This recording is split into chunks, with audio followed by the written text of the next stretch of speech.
Sí, Ok. Bueno, la charla de hoy era en cuanto a una parte de las alteraciones genéticas de algunas enfermedades cardiovasculares. Eh, Hay mucho de esto, hay muchísimo, prácticamente todas las enfermedades cardiovasculares ahora están siendo estudiadas para el aspecto genético, pero lo que nos pidió Mario es, me parece, lo que corresponde a lo que es las alteraciones iónicas principalmente, ¿no? Esto es lo que me había pasado en el sílabus, alteraciones de la codificación genética de las proteínas sarcoméricas, para lo que corresponde a los canales iónicos.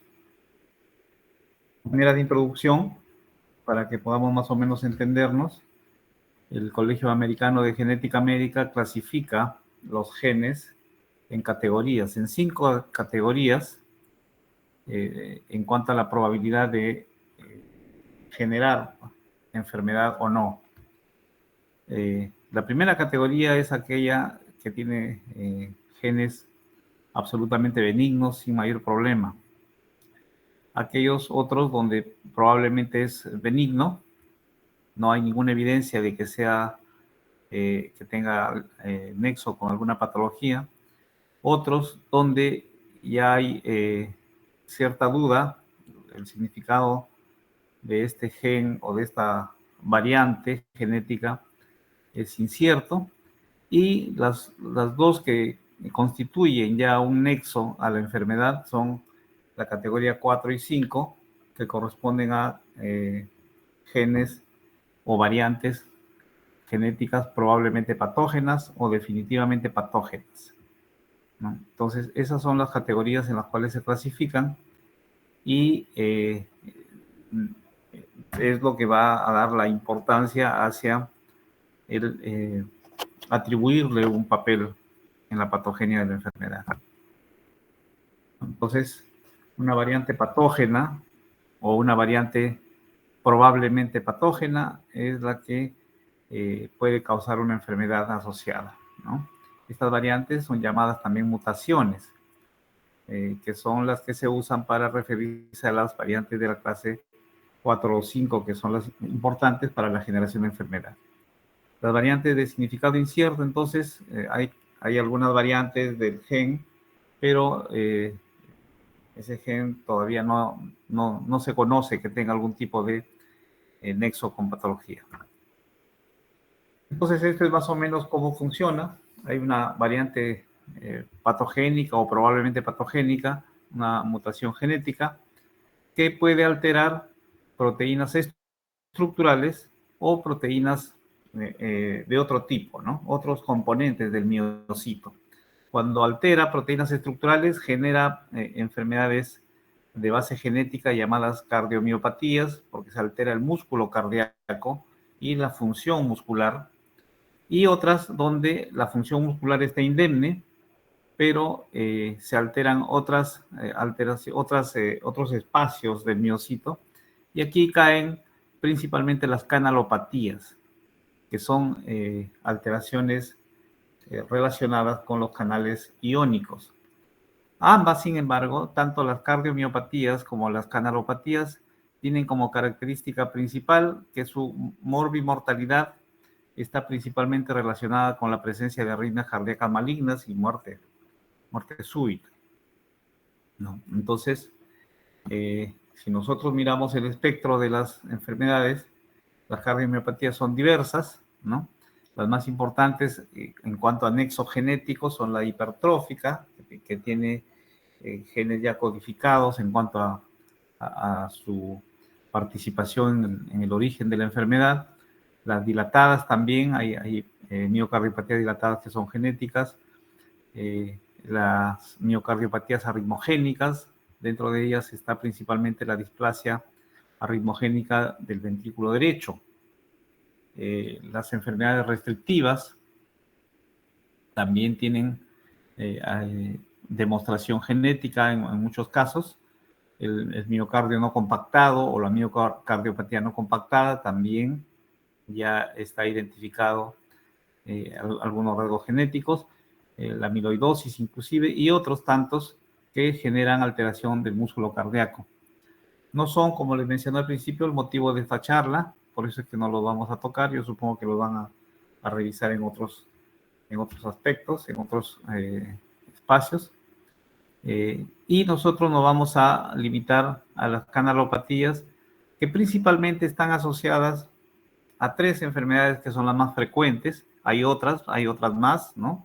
Tenemos el síndrome de cutis largo, el síndrome de Brugada y la taquicardia ventricular polimórfica catecolaminérgica. Son las 3 entidades más comunes que se asocian a mutación genética de la formación de los canales respectivos iónicos, ¿no? Como les decía, todas ellas terminan generando arritmias para la forma de generar problemas en la salud.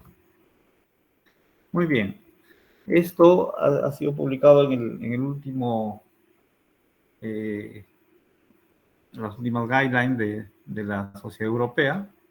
Muy interesante, un resumen muy bonito de la participación genética en cuanto a las diversas entidades, ¿no?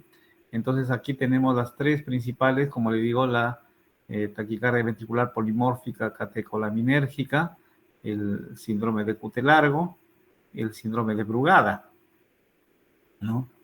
El síndrome de cutis largo ya tiene identificados varios genes, ¿no?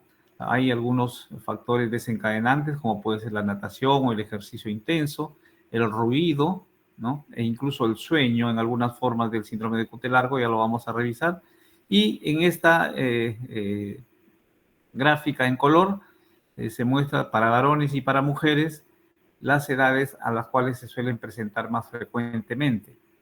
Entonces, vemos que todas ellas se presentan en personas jóvenes principalmente. La taquicardia ventricular polimórfica es de las 2 primeras décadas de la vida y el síndrome de cutis largo también, aunque abarca un espectro un poco mayor, ¿no? El síndrome de Brugada se suele presentar ya en la edad adulta. Un momentito. ¿Aló? Sí.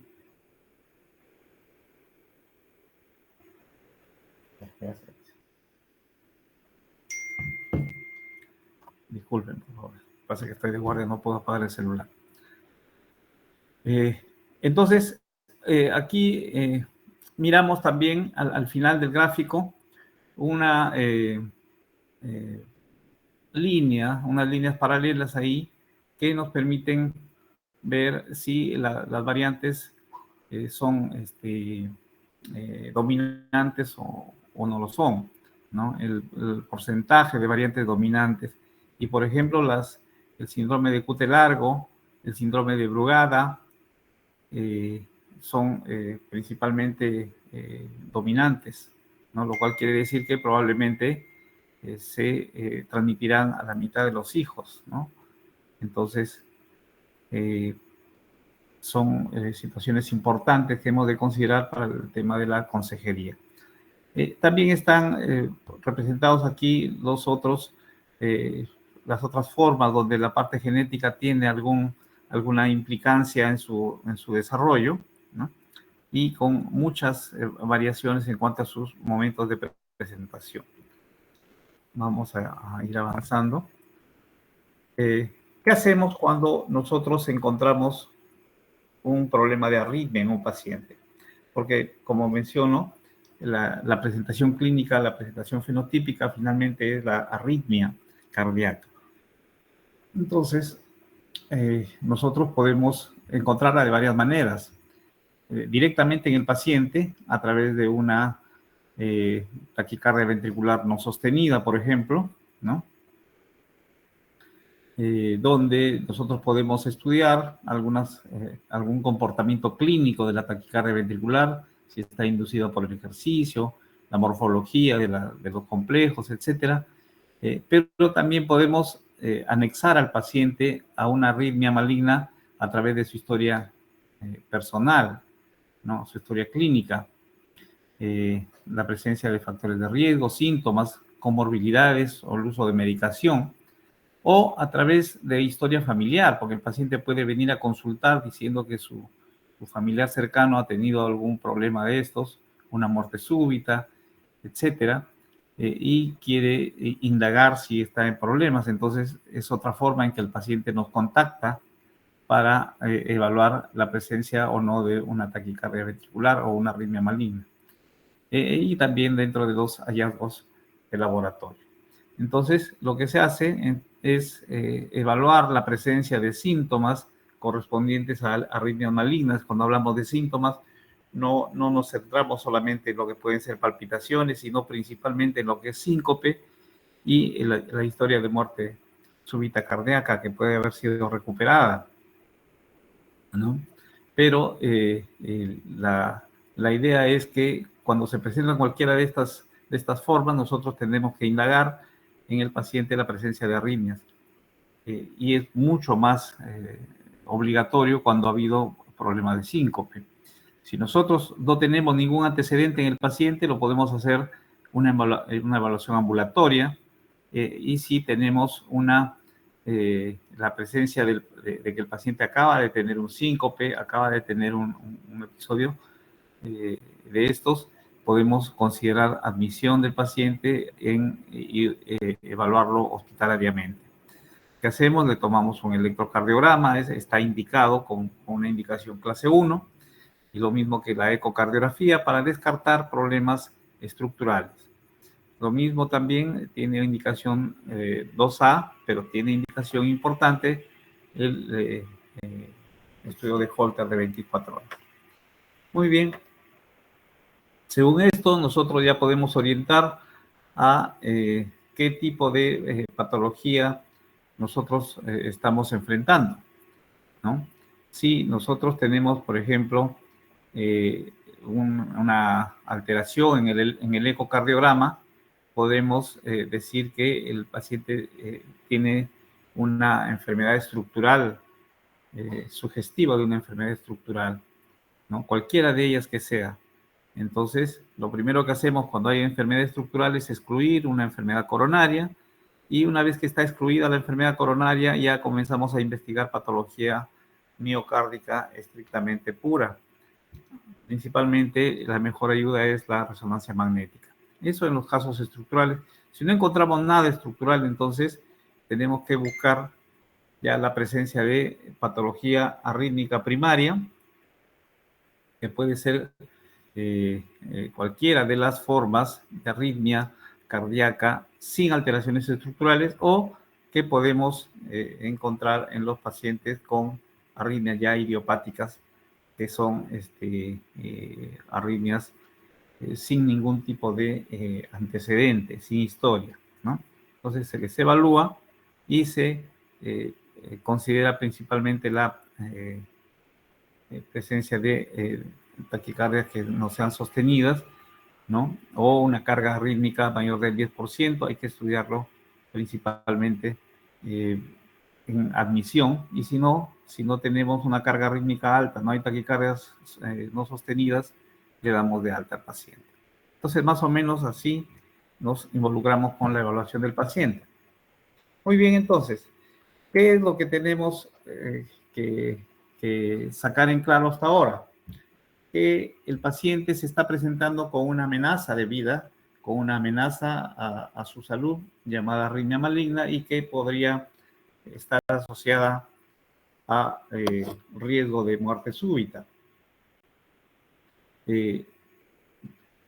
La primera, entonces, herramienta que tenemos nosotros para enfocar a estos pacientes es determinar si hay patología estructural o no la hay.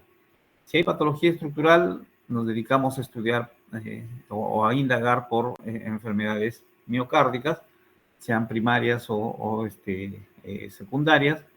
Y si no hay alteración estructural en el ecocardiograma, ya nos dedicamos a buscar patología de otra índole. Dentro de ellos, lo más importante son las alteraciones de los canales iónicos o las canalopatías, ¿cierto? Entonces, aquí nosotros tenemos una serie de canales muy diversos. Algunos de ellos inclusive todavía no se conoce con certeza cuál es su función o su implicancia clínica final, pero en otros casos sí ya están determinados, ¿no? Los canales no son más que proteínas que permiten atravesar la membrana citoplasmática y permiten el movimiento iónico. Entonces se activan y se inactivan, tienen una serie de propiedades que pueden permitir el intercambio iónico de una manera ordenada, equilibrada y que permite una homeostasis para la activación de la estructura contráctil, ¿no? Entonces, tiene una serie de propiedades, principalmente la selectividad. Cada ion tiene su propio canal y un ion puede tener varios canales distintos inclusive, ¿no?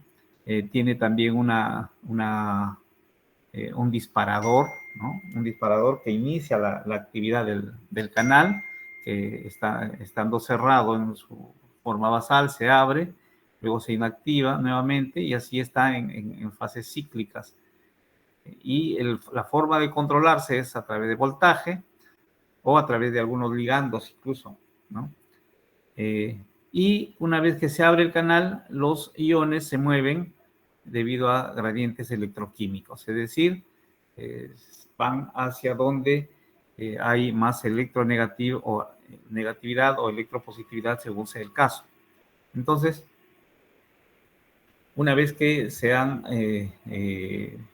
completado su acción, nuevamente se inactiva y vuelve al siguiente ciclo. La canalopatía resulta siendo entonces una enfermedad de los canales iónicos y es una enfermedad codificada genéticamente, una mutación genética que permite una mala función del canal. Y eso hace que se altere la electrofisiología cardíaca. Pero, nuevamente insisto, estructuralmente, en la macroestructura, el corazón es normal. Tendremos una ecocardiografía normal. El problema es el riesgo de muerte súbita. Les mencionaba que estos son los tres más frecuentes que se encuentran ahora en la clínica. Los síndromes de QT largo, el Brugada y la taquicardia ventricular polimórfica catecolaminérgica. Vamos a ir mirando uno por uno de manera muy tangencial. Miremos el QT largo. Primero, es la más frecuente de todas. Se dice que hay un paciente en 2.500 personas en la población general. Tiene principalmente arritmias ventriculares que son activadas adenérgicamente. Se presenta generalmente en promedio a los 14 años, puede ser antes o después, pero en promedio esa es la edad. Y la muerte súbita estimada en asintomáticos sin tratamiento es de alrededor del 0.5%, y esa tasa aumenta al 5% de pacientes que ya han tenido o han hecho episodios sincopales. ¿Cuál es la mutación genética? La mutación genética altera los canales de potasio en algunos casos y de sodio en otros casos. Se han identificado hasta 17 genes, ¿no? Algunos de ellos todavía tienen su causalidad cuestionada porque todavía no son concluyentes, pero hay algunos que sí están absolutamente identificados, sobre todo los que se corresponden al síndrome de QT largo número 1, el QT largo 2 y el 3, ¿no? Esos son los más comunes y están ya los genes identificados. Para el síndrome de QT largo, el QT1 es el KCNQ1, ¿no? Es un gen que altera el canal de sodio y que el desencadenante principal de su alteración es el ejercicio, sobre todo la natación muy enérgica, ¿no? Luego tenemos el síndrome de QT largo 2, el KCNH2 es el gen, y su desencadenante específico es el estrés emocional, ¿no? O los ruidos intensos, y que se ha visto también que tiene una suerte de activación más exquisita en la parte final del embarazo y el posparto. Entonces, QT largo, el QT2, es que se asocia con esos problemas. Y el QT3, que tiene como desencadenante el sueño, es una alteración también importante, y entre los tres hacen prácticamente el 90% de los casos cuyos genotipos se han demostrado ya de manera indiscutible. Entonces, estos son los más importantes. Luego vamos a ver algunos más por ahí. De hecho, son herencia autosómica dominante en la mayoría de casos, lo cual significa que se transmiten a los hijos, a prácticamente el 50% de los hijos, ¿no? Y felizmente hay pruebas genéticas ahora que permiten detectarlos hasta en el 75% de los casos. O sea, si nosotros hacemos un estudio genético, tenemos alta posibilidad de encontrar el problema. Muy bien.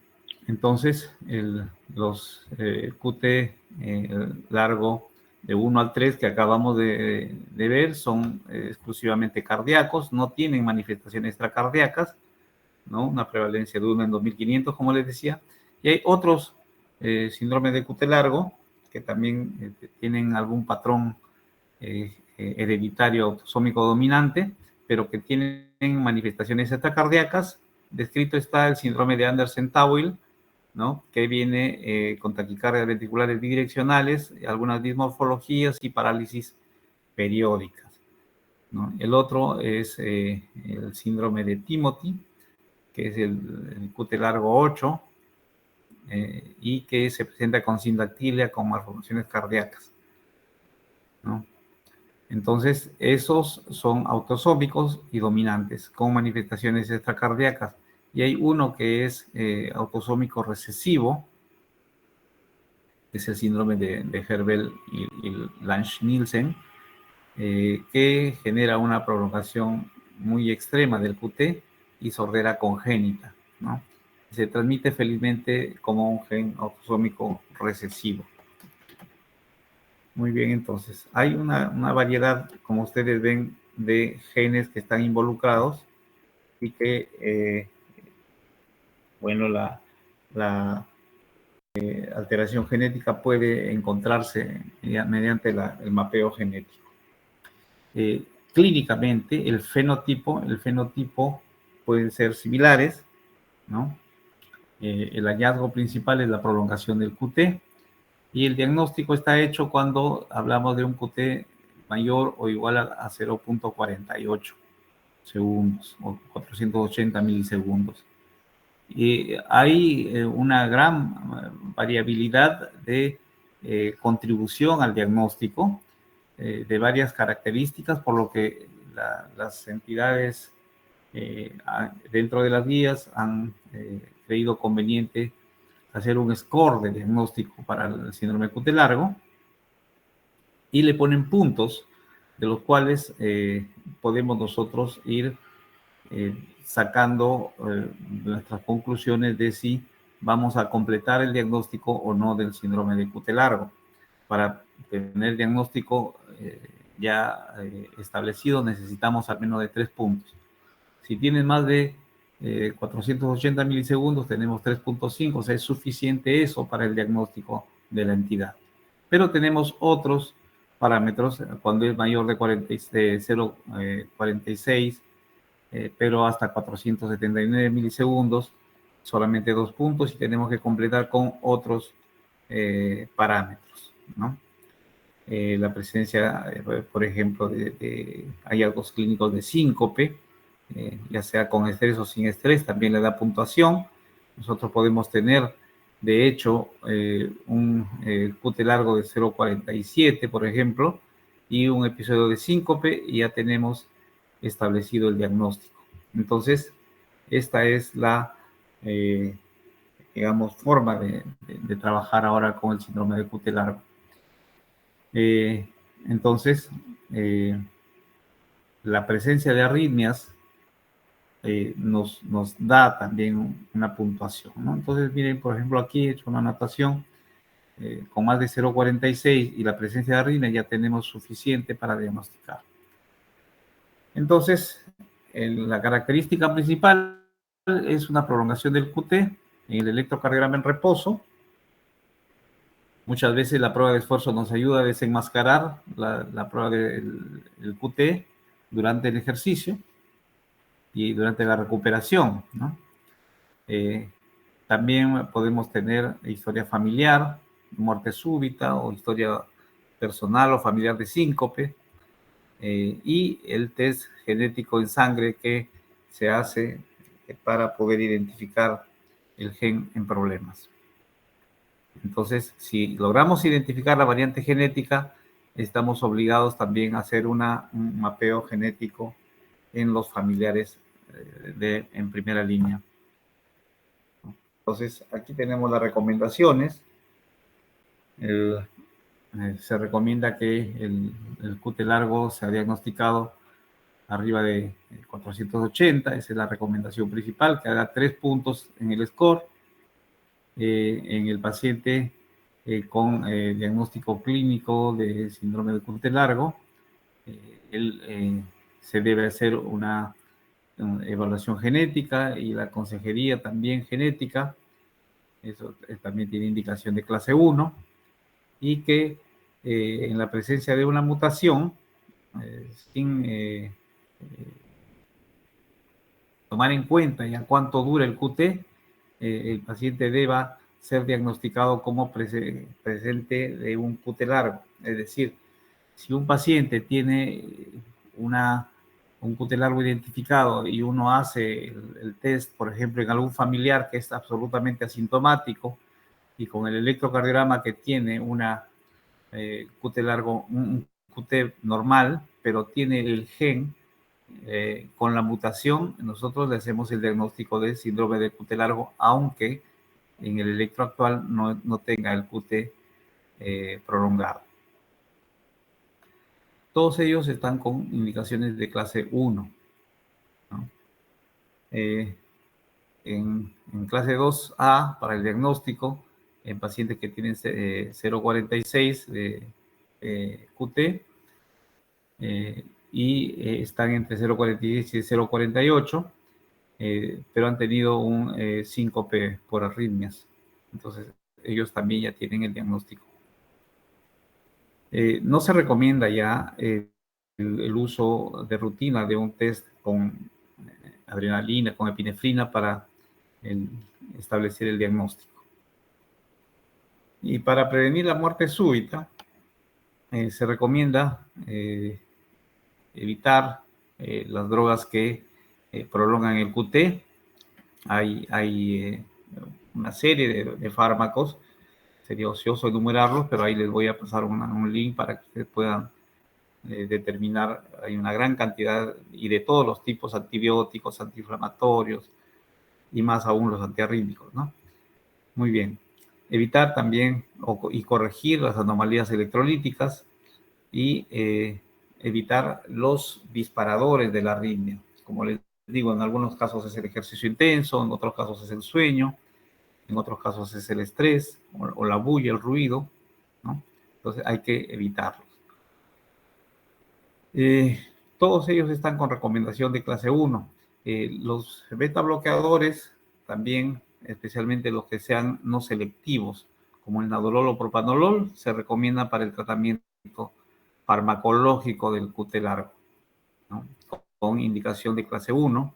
Hay un nivel de evidencia B, pero es indicación clase 1. La metilexina, perdón, la mexiletina es un fármaco que está indicado para el síndrome QT largo 3, ¿no? Con intervalos QT prolongados que logran corregirse con el uso de esta droga. Los pacientes que tienen la mutación patogénica y todavía tienen el QT normal, pueden considerarse ya candidatos al uso de betabloqueadores con un nivel de evidencia 2A, es decir, aquellos familiares de pacientes en los cuales se le encuentra la mutación genética, pues hay que ya considerar el uso de fármacos aunque no tengan el QT prolongado. En cuanto a la estratificación del riesgo y el tratamiento, se recomienda el implante de un desfibrilador implantable, ¿no? Además de los beta bloqueadores en los pacientes que tienen arritmias cardíacas estando en tratamiento. También el implante de un desfibrilador en pacientes que son sintomáticos mientras reciben beta bloqueadores, ¿no? Los pacientes con QT largo, que a pesar de lo que vienen recibiendo ya tienen todavía muchas arritmias, incluso si están con el desfibrilador implantable tienen muchas descargas, se indica una denervación, se le llama, ¿no? Denervación cardíaca izquierda, denervación simpática, ¿no? En pacientes que tienen ya sea implante del desfibrilador o la denervación, y si continúan sintomáticos, está, digamos, el beta bloqueador no es bien tolerado, se debe considerar la colocación del desfibrilador cuando no se toleran bien las drogas, ¿no? Ya sea el desfibrilador o la denervación.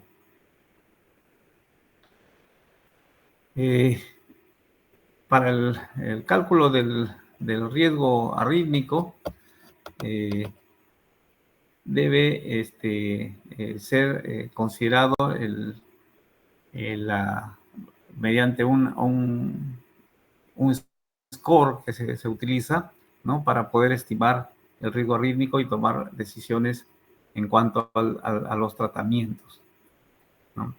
Hay una calculadora de riesgo para los síndromes de QT largo y eso también está recomendado. Lo que no está recomendado es el uso de estudios electrofisiológicos invasivos. Esto es en cuanto al síndrome de Andersen-Tawil tipo 1, ¿no? Es una enfermedad rara. Se recomienda la evaluación genética y para el diagnóstico se le reconoce por unas ondas U prominentes, ¿no? Y que puede estar asociadas o no a prolongación del QT, pero presentan taquicardias bidireccionales o polimórficas, ¿no? Asociadas a dismorfismos, parálisis periódica. El gen involucrado es el KCNJ2 y esa mutación se transmite también de manera dominante. El tratamiento principalmente para estos casos es el implante ya de un desfibrilador implantable, es el que tiene indicación clase 1, pero se puede utilizar también beta bloqueadores o también flecainida o los dos, ¿no? Asociados a veces a acetazolamida, que es un diurético.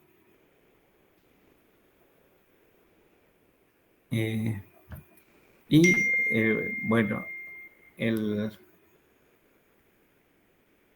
pronóstico depende de la carga arrítmica que pueda tener el paciente posterior al tratamiento. Vamos a avanzar. Muy bien, miren ustedes, depende mucho de la sintomatología del paciente para que nosotros tomemos una decisión en cuanto a lo que implica la terapia de los pacientes con síndrome de QT largo, ¿no? Todos ellos van con las recomendaciones generales, ¿no? De evitar las drogas que prolongan QT, de corregir las anomalías electrolíticas y evitar los desencadenantes específicos para cada una de sus formas de QT prolongado. Todos ellos van con beta bloqueadores, ¿no? Salvo el tipo 3, que va con mexiletina, ¿no? Como indicación clase 1. Todos tienen un inicio de terapia médica y posteriormente, según cómo se comporte, cómo evolucione, la terapia de implante de desfibrilador o, en todo caso, la terapia de denervación. Recordar que los beta bloqueadores preferidos son los beta bloqueadores que no sean cardioselectivos y que no tengan actividad simpático-mimética intrínseca. ¿Okay? Entonces, en resumen, beta bloqueantes no cardioselectivos a dosis alta, si es posible, a una dosis correcta.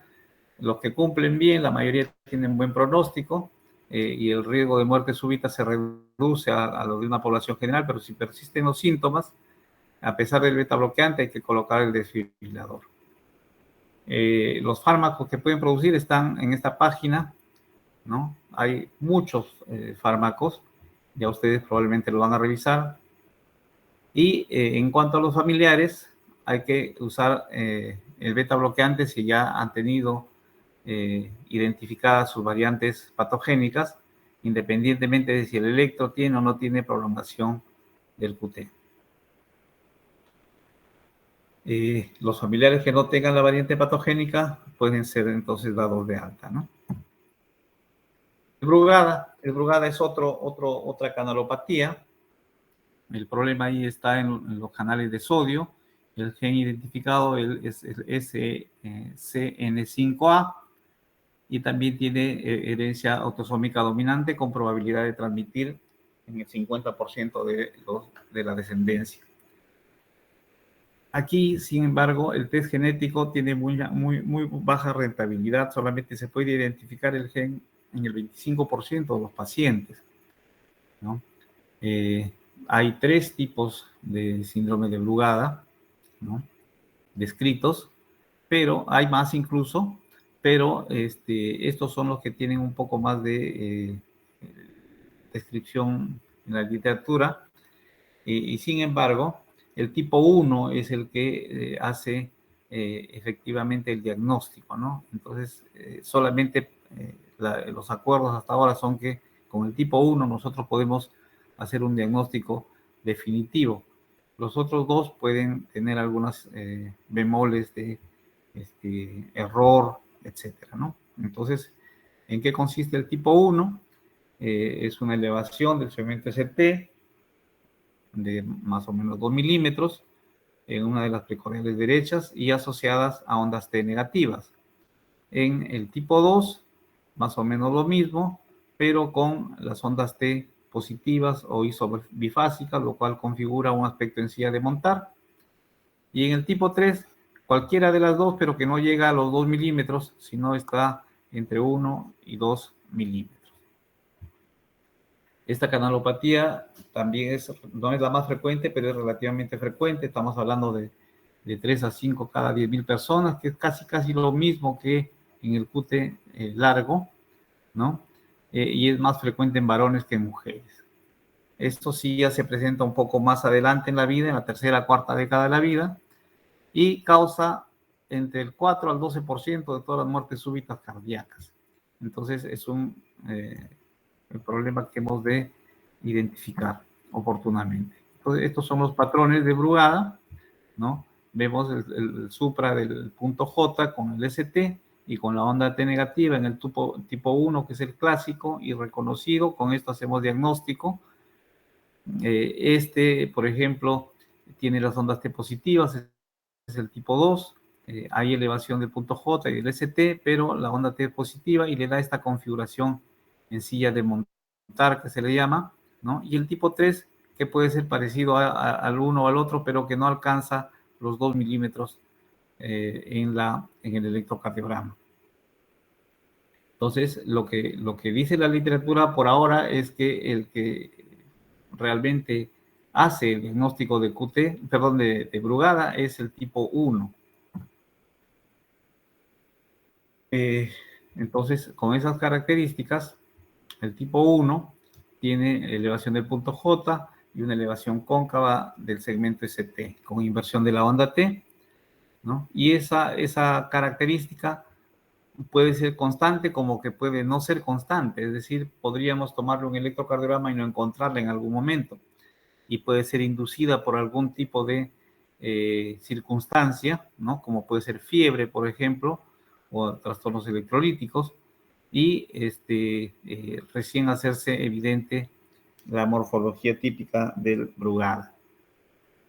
Hay que excluir otras condiciones, ¿no? Que son las llamadas fenocopias, y algunos casos dudosos. En cuanto al diagnóstico, puede hacerse pruebas de provocación, sobre todo con infusión de drogas como la recainida y la armalina, ¿no? Siempre monitoreando el electrocardiograma. Entonces, aquí tenemos una muestra de un Brugada tipo 1, ¿no? Con elevación del punto J, elevación del ST y la onda T negativa, arriba de 2 milímetros de elevación. Tipo 2, ¿no? Con la configuración en silla de montar, la onda T positiva. Y esta es la forma en la cual el Brugada altera la repolarización, ¿no? Hay un problema, como les mencioné antes, en los canales de sodio, y que está al final de la fase 1 del potencial de acción, que genera un desbalance transitorio y que puede predisponer a una activación patológica de un potencial de acción adicional, ¿no? Entonces, estas son las recomendaciones para el manejo, ¿no? Se diagnostica entonces en pacientes que no tengan otra enfermedad cardíaca, ¿no? Es decir, tiene que estar el corazón estructuralmente es normal, como ya le había mencionado. El síndrome de Brugada también se diagnostica en pacientes que han tenido arritmias ventriculares y que exhiben el electrocardiograma con un tipo 1 de patrón de Brugada tipo 1. El gen que se puede evaluar y se puede detectar es el gen SCN5A, y se puede identificar en el análisis genético en sangre, ¿no? Está indicado con una indicación clase 1. También debe considerarse en pacientes que han tenido síncopes arrítmicos o respiración agónica nocturna, o una historia familiar de síndrome de Brugada, o historia familiar de muerte súbita en pacientes menores de 45 años con una necropsia negativa. Es decir, al momento de hacer la necropsia encontraron todo absolutamente normal. El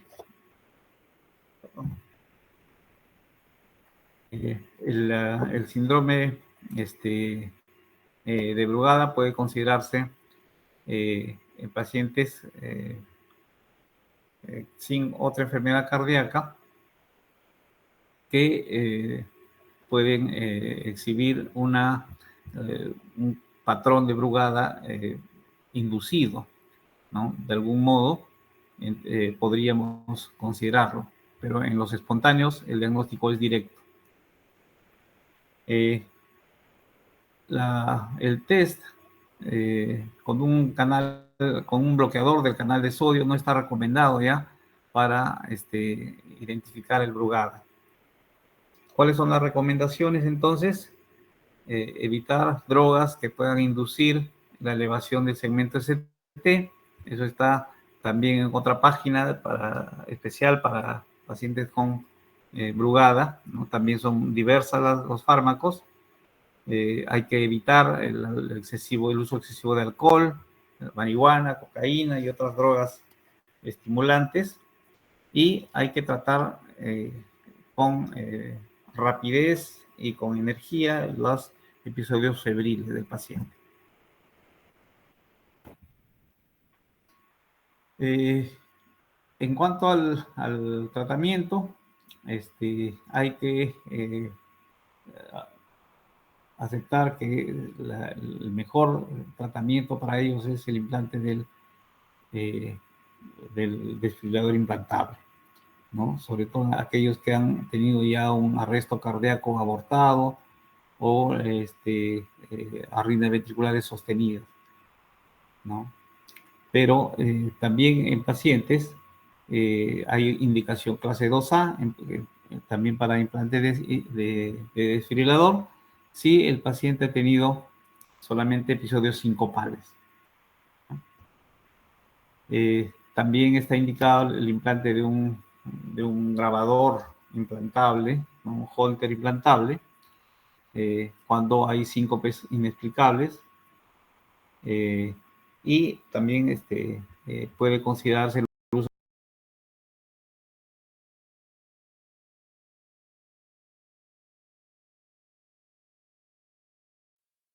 desfibrilador, pero tienen alguna contraindicación o no quieren colocarse el desfibrilador.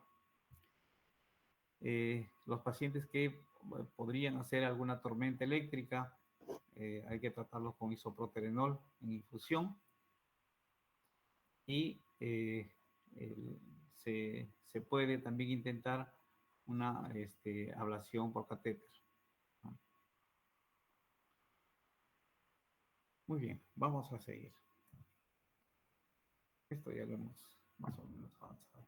Entonces, para resumir, en el Brugada, la mayoría de pacientes son asintomáticos y no requieren tratamiento específico, salvo una prevención manejando agresivamente la fiebre, evitando el alcohol y los fármacos que pueden provocar sus arritmias ventriculares. Y todo eso está en la página brugadadrugs.com. Los pacientes de riesgo que tienen patrones de Brugada espontáneos, que han tenido historia de síncope o arritmias, hay que considerar el implante del desfibrilador. Y el manejo familiar es similar al del QT largo, ¿no? Si ya tenemos identificada la variante genética, hay que hacer el estudio de la familia, identificar familiares en riesgo y los portadores de variantes patogénicas deben seguir las recomendaciones de el cuidado con el alcohol y demás recomendaciones del estilo de vida. Y aquellos que no tengan la variante patogénica, simplemente se les da de alta. ¿Sí? Hay una forma adicional que podría incluso a veces confundir, que es el patrón de repolarización temprana, pero que tiene alteraciones iniciales en el ST en lo que es cara inferior o cara lateral, ¿no? Que se llama patrón de repolarización temprana, que también es una alteración genética y que, si bien es cierto, podría ser muy común, todavía no se ha explorado qué tan importante puede ser en cuanto a la patogenia epidemiológicamente, pero sí se ha visto que es causa de muerte súbita y de arritmias malignas y que tiene un manejo similar al Brugada, ¿no? En cuanto a la identificación del riesgo y al tratamiento. ¿Okay? Hay que aceptar que estos generalmente son pacientes que han hecho un arresto cardíaco inexplicable, ¿no?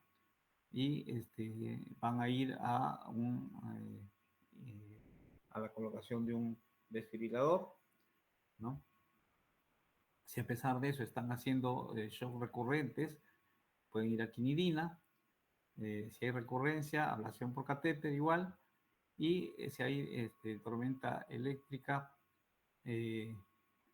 isoproterenol y quinidina. ¿no? Muy bien.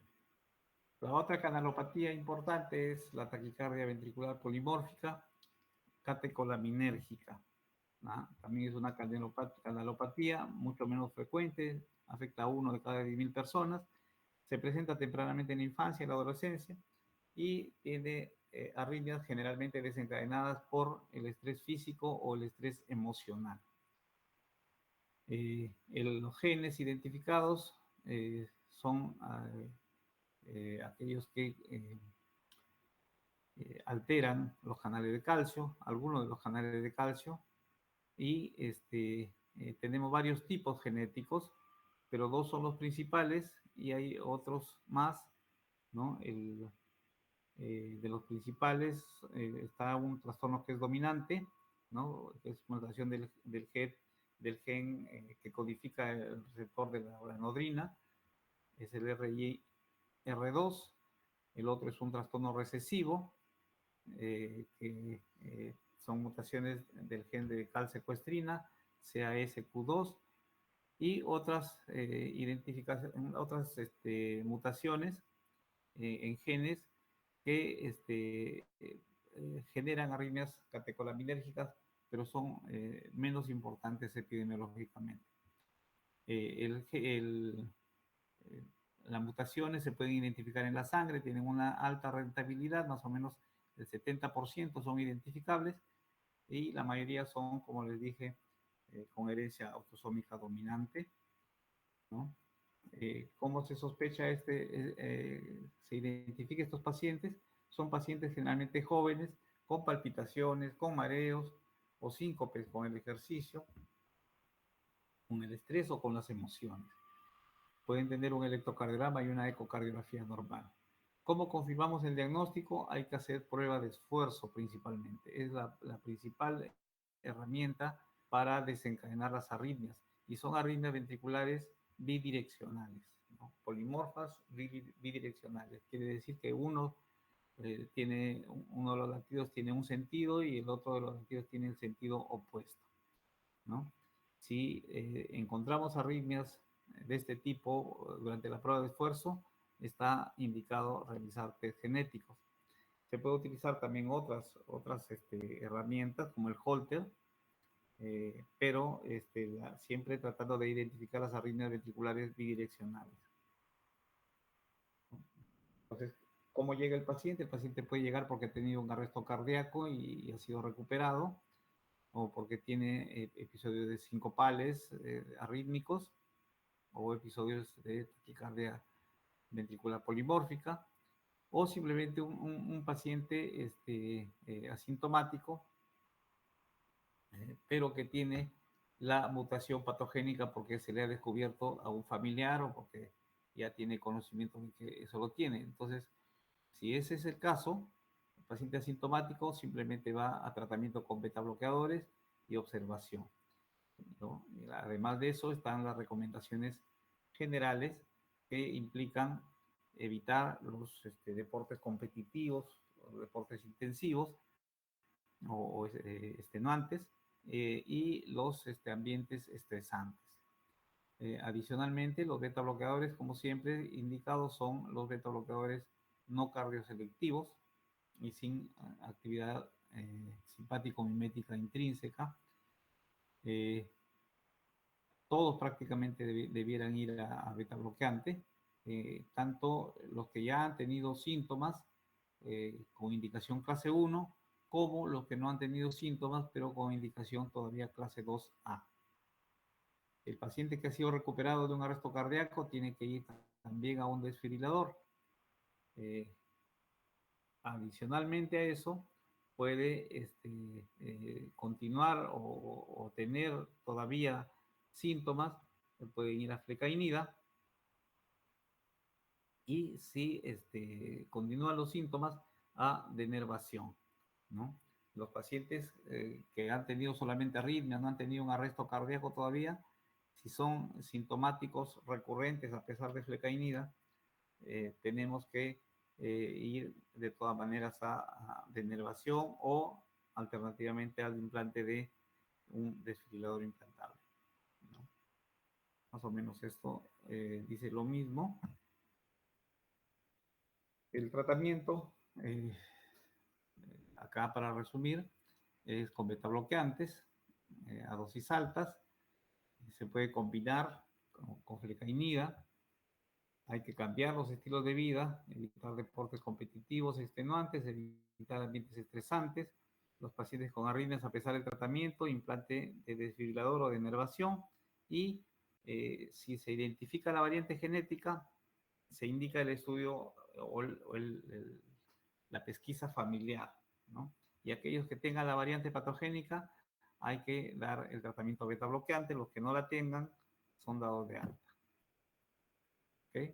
Entonces, más o menos eso es lo que se hace con estos pacientes.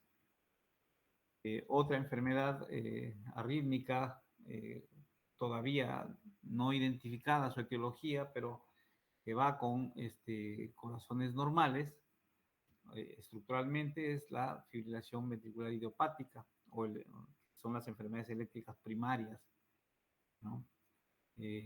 Estos pacientes hacen fibrilación ventricular sin saber por qué y van a ir a desfibrilador implantable.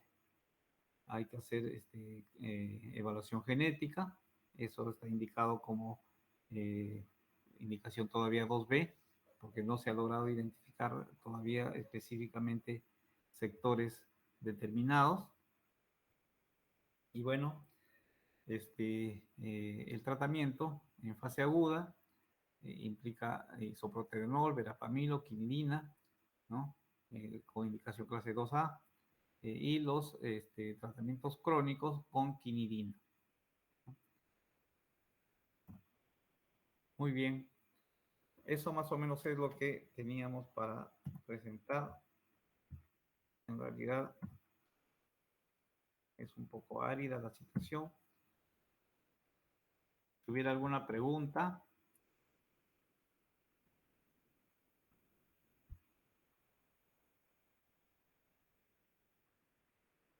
¿Hay alguien ahí? Murieron todos.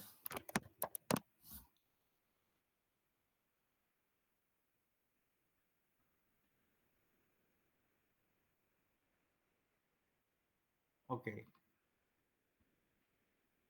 Muchas gracias. Entonces, vamos a cerrar esto. Ok, entonces. Cualquier pregunta, ahí está mi correo electrónico también, cualquier exigencia o consulta. Muchas gracias, ya nos vemos.